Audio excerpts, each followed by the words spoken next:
Hello, this is Dr. Grande. Today's question is, can I analyze the case of Jayna Murray? This case is also referred to as the Lululemon Murder. Just a reminder, I'm not diagnosing anybody in this video, only speculating about what could be happening in a situation like this. If you enjoyed this video, please like it, subscribe to my channel, and consider supporting me on Patreon. I will put the link to Patreon in the description for this video. I've covered this case years ago, but I had requests to revisit it using my recent style of approaching cases. In this video, I will include more background information and talk more about how the personalities of the victim and the perpetrator interacted. First, I'll start with the background of this case, move to the timeline of the crime, then offer my analysis. Jayna Troxell Murray was born on November 2, 1980, in Wichita, Kansas. Her father was in the oil industry, and her mother was a flight attendant. Jayna, her parents, and her two brothers moved away from Kansas when she was young. They ended up in Houston, Texas, moved to Perth, Australia, then back to Houston. Jayna was athletic and interested in all types of physical activities, including running, dancing, and hiking. She attended 4 high schools, including one in Norway, and spent 2 years in Spain for college. Jayna ended up earning a bachelor's degree in international business and marketing at George Washington University in Washington, D.C.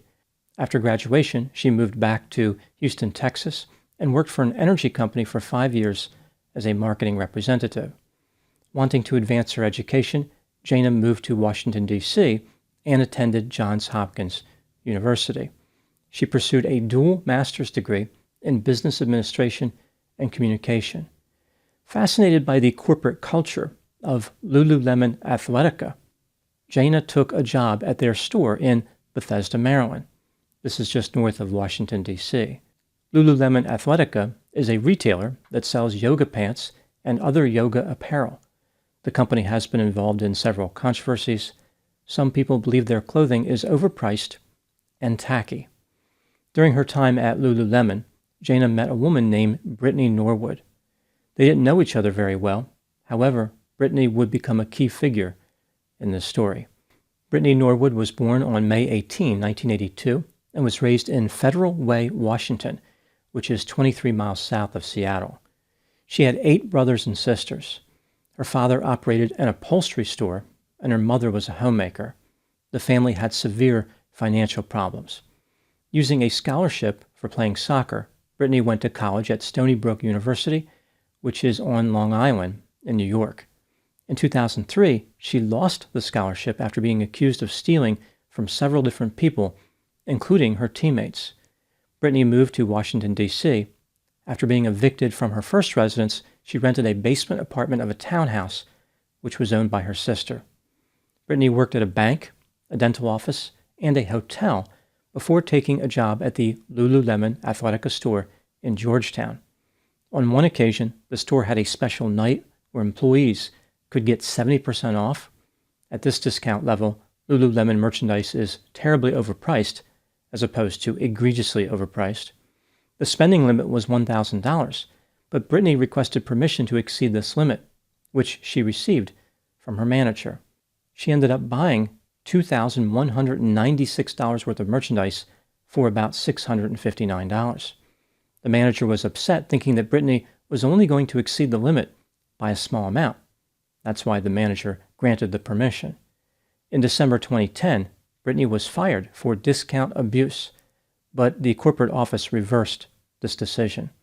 In February 2011, Britney was transferred to the store in Bethesda, Maryland, where Jayna worked. Now moving to the timeline of the crime. On Saturday, March 12, 2011, the manager of the Bethesda Lululemon store called 911 just before 8 a.m. She indicated that there were 2 women in the store. She believed that one woman was dead.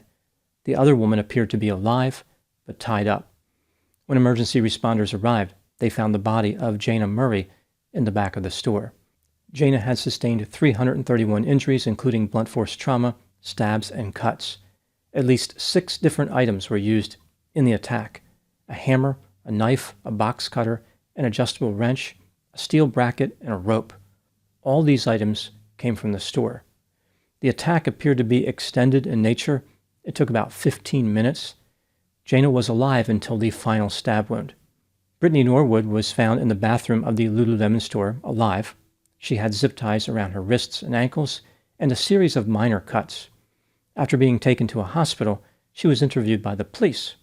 Here is the story that Britney supplied. On the evening of March 11, 2011, she and Jayna were working in the store. At 9 p.m., the store closed. The women departed at 9:45 p.m. 6 minutes later, Britney called another employee and told her that she left her wallet in the store. She asked the employee for Jayna's phone number, which the employee texted to her. Britney called Jayna and asked her to return to the store. At 10:05 p.m., the women entered the store and Britney retrieved her wallet. As the women were walking out, they were attacked by two mysterious men dressed in all black and wearing ski masks. Britney said that one man was slightly taller than the other. Jayna fought the attackers, but Britney did not resist. The men conducted assaults of a sexual nature against both women before murdering Jayna. After cutting Britney superficially, they zip-tied her hands and feet and exited the store. Essentially, with Britney's story, she was lucky to be alive after this terrible attack. There was no video from inside the Lululemon store. Next door, there was an Apple store with an external camera which captured two men walking at 11:07 p.m. The men were both wearing black, which is consistent with Britney's story. As the investigation continued, however, the police discovered plenty of evidence which was inconsistent with Britney's statement. Employees at the Apple store said they heard a commotion on the night of the murder, starting sometime around 10 p.m. During a 15-minute period, they heard dragging noises, shouting, high-pitched squealing, screaming, yelling, and grunting. A woman's voice said, "Don't do this, talk to me, what's going on?" After this, there was additional screaming and yelling, followed by a woman's voice saying, "Help me, please help me." The employees never heard a male voice. No one bothered to call the police. There were bloody footprints all over the Lululemon store, but the footprints never exited the store. Jayna's car was found 3 blocks away, parked behind a farmer's market. Britney's blood was found inside the vehicle. The police learned about a confrontation between Jayna and Britney, which Britney did not talk about. After the store closed at 9 p.m., the women cleaned for a while. The store had a theft prevention policy where the employees would check each other's bags. During this inspection, Jayna discovered an $80 pair of yoga pants in Britney's bag. Jayna had uncovered a serious crime, charging $80 for a pair of yoga pants, but she was more concerned with Britney stealing. Jayna contacted the store manager and informed her about Britney's alleged theft, but was told it would be investigated the next day. On March 14, the police interviewed Britney again. She claimed that the attackers found bills in her purse containing her address. Therefore, they knew where she lived. This is something she had not mentioned before. On March 16, Britney was interviewed for a third time. The police asked her if she had ever been in Jayna's car. Britney said that she had not. 2 days later, on March 18, Britney contacted the police and asked if she could talk to them to amend her story. This would be her 4th interview. Britney admitted that she had been in Jayna's car, but said the attackers were responsible. They noticed that Jayna's car was parked in an unusual area, and they were concerned it would attract attention. The men ordered Britney to move Jayna's car under the threat of death. As she was moving the car, Britney saw a police officer in a patrol vehicle drive by, but was too afraid to get his attention. The police found it hard to believe that the attackers would trust Britney this much. Why would they let her leave the store as they waited? After the interview, Britney confessed to her brother after the police let him into the interrogation room. Britney was arrested and charged with murder. Here is the state's theory of the crime. Britney murdered Jayna because Jayna had caught her stealing. After the murder, Britney walked out to Jayna's car and moved it to avoid attracting attention. She sat in the car for about an hour and a half trying to develop a plan to escape responsibility for the murder she just committed. Britney returned to the store and tried to fabricate evidence to make it seem as though she and Jayna were both attacked by mysterious and unknown assailants. She inflicted superficial injuries on herself, cut her pants, removed 3 bags of cash from the safe, put on a pair of size 14 men's tennis shoes and tracked blood throughout the store, bound her hands and feet with zip ties, and waited for rescue in the morning. Britney Norwood went to trial in October 2011 and was convicted of first-degree murder in November. 2 months later, in January 2012, she was sentenced to life in prison without the possibility of parole. Now moving to my analysis. Here are my thoughts on a few areas that stood out to me in this case. Item number 1. Britney's defense was based on the idea that she committed second-degree murder, not first-degree murder. Essentially, her attorneys were fighting for Britney to have the possibility of parole. Unfortunately for Britney, the mitigating factors were stretched as thin as yoga pants. Not a single witness was called by the defense. The jury made the right decision in this case. Britney lied to get Jayna back to the store and took extensive measures to cover her crime. This strongly supports the idea of premeditation. Item number 2. Britney Norwood did not have a criminal record at the time of the murder, but she had been accused of several different thefts over the years. She was kicked out of college after being accused of stealing, allegedly burglarized a former boyfriend's residence, and Lululemon employees suspected her of theft. Wherever Britney went, money and expensive items like jewelry and perfume went missing. Having an extravagant lifestyle was important to Britney. She liked designer clothing, fine food, expensive liquor, and even had a high-end hairstylist.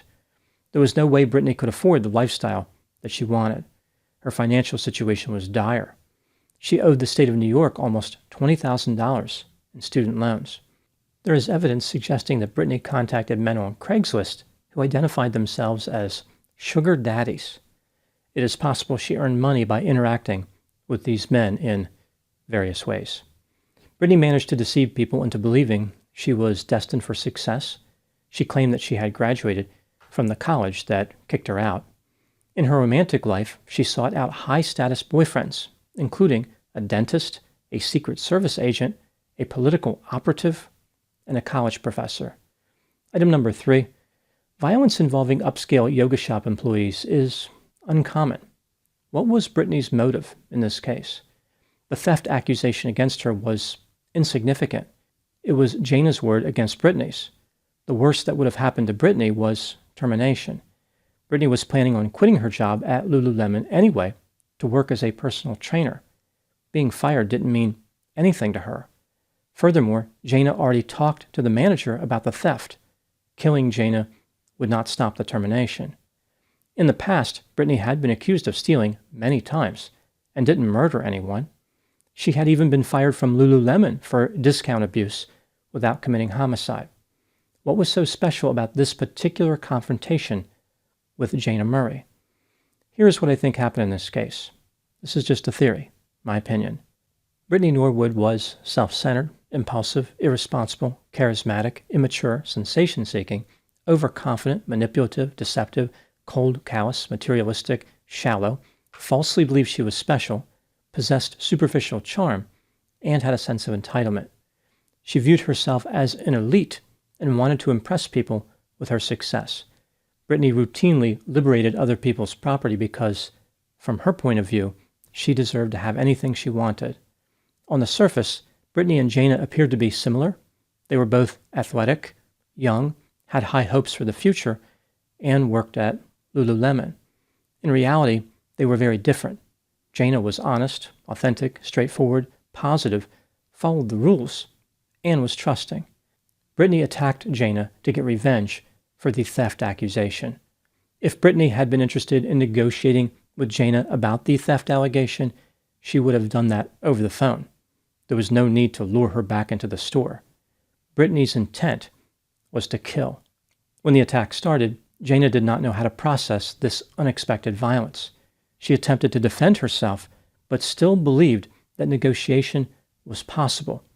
This is why she said, "Don't do this, talk to me, what's going on?" Jayna did not understand there would be no negotiation. She was dealing with someone who had pronounced psychopathic and narcissistic traits. Striking Jayna repeatedly with various objects only made Britney angrier, more desperate, and more determined to kill. She did not see Jayna as a human being. There was no empathy. Trying to plead with Britney made no difference. Now moving to my final thoughts. In many of the cases that I've covered, there are certain things that the victim could have done to prevent the tragedy. In this case, it's hard to imagine how Jayna could have known to do anything differently. Obviously, Jayna should have never confronted Britney alone or returned to the store, but Britney concealed her homicidal intentions very well. This case demonstrates how looking the part of an elite, including the yoga pants, is a brilliant disguise. Those are my thoughts on the case of Jayna Murray. Please put any opinions and thoughts in the comment section. They consistently generate an interesting dialogue. As always, I hope you found my analysis of this topic to be informative. Thanks for watching.